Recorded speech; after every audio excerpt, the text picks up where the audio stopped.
So sunflower has been an area of my complete obsession for the past 9 years. I'd never heard of it 9 years ago.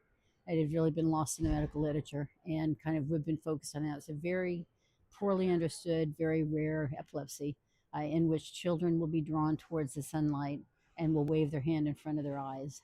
And it had been thought that children were doing this to provoke their own seizures because it's very similar to the effect of the strobe light, which with people with photosensitive epilepsy can trigger a seizure. And that's not true. We've actually been able to show that this is the seizure.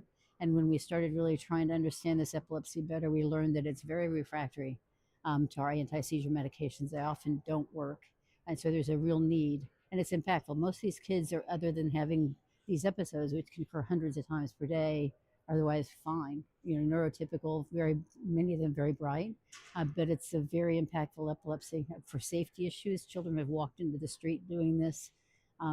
Families don't go on vacation. They don't go out in the sun because of this. I even know of a family who built a subterranean home because of this to keep their child away from the sun.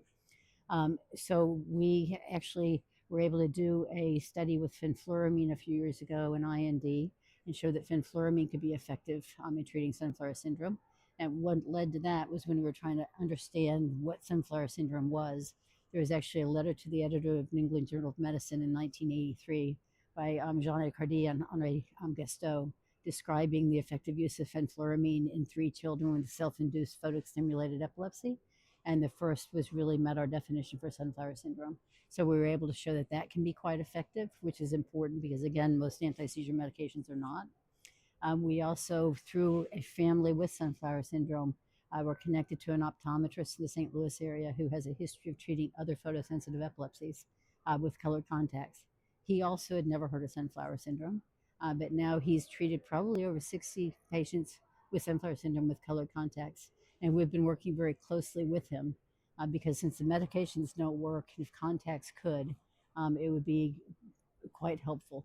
And we just published a paper showing that the contacts are indeed effective at reducing the hand waving episodes.